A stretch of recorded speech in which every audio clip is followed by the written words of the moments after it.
Prince Institute exercise number 460.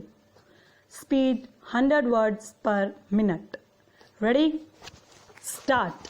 Mr. Chairman, sir, I find myself in a little difficult position, having been called to speak after the long, instructive and informative speech, or shall I say discourse by the Prime Minister. In the other house, the Prime Minister himself had said that it was not possible to do justice to the plan in the course of one or two speeches. If that is so in his case, with all his ability, with his vast experience, and with his intimate knowledge of planning and also of the document before us, it is simply impossible for us to deal with even some of the salient features of the plan within the short time that you may be pleased to allow.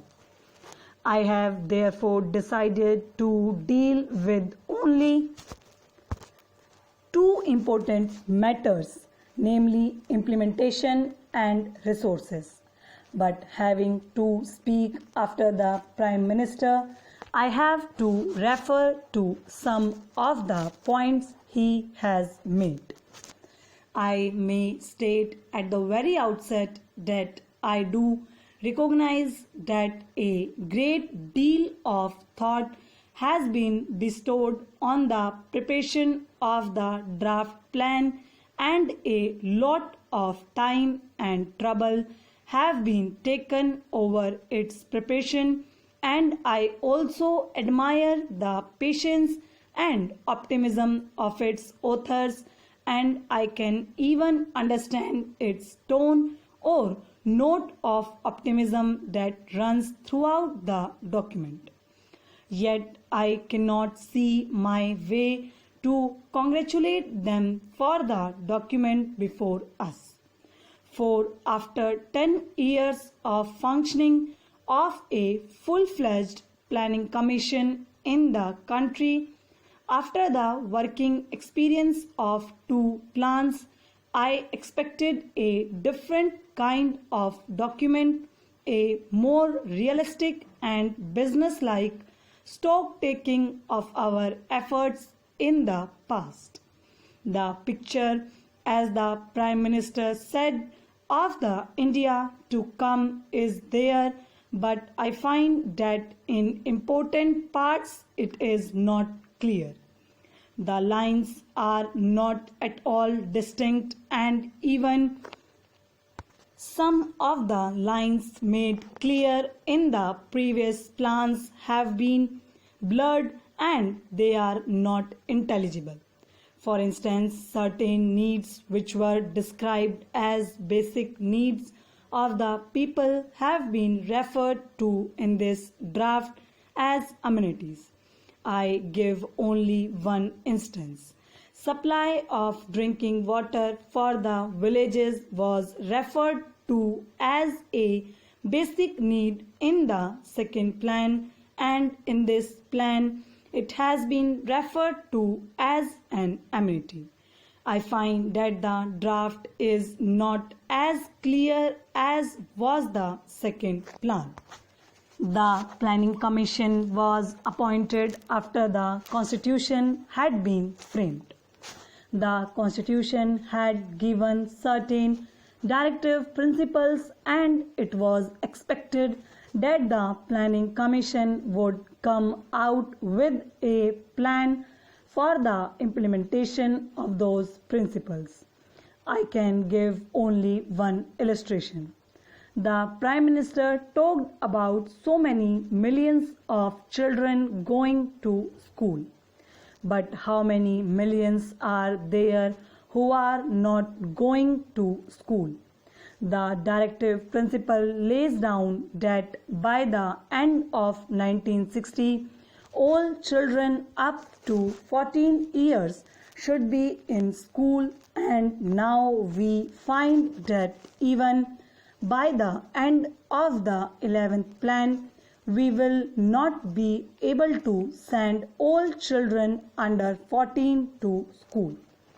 We will be able to send children only up to 11.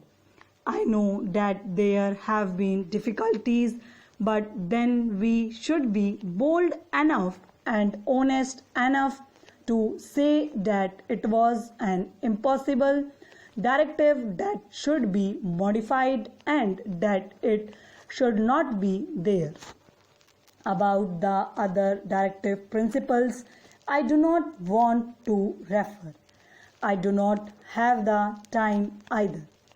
I may point out that while I appreciate the remarkable achievements made, I also have to share the blame for what has not been done. In the 10th plan, you had fixed certain targets. Of course, the prices went up by 20%. Now you are going to make certain investments in the 3rd plan. I have the authoritative opinion of an economist. So we must not be satisfied with that. I say I can understand the note of self-satisfaction on their part because but for that they will not be there and they would have left the job long ago. So we have to devise ways and means. The Prime Minister knows that I have given some thought to the problems confronting us and I have sent suggestions to him from time to time and he has passed them on to the Planning Commission. Sir, at the time of the preparation of the 2nd plan, I had sent some suggestions and one of them was that I wanted to provide work to the unemployed in the villages. It is said that we do require better technique, but I know that in the villages where you have provided irrigation facilities, better seeds and fertilizers and done everything to help the agriculturist, still the yield per acre has not gone up. There have been price competitions, but that is a delusion. You put so much fertilizers in a place and you can show a bumper crop, but the average has gone down. Stop.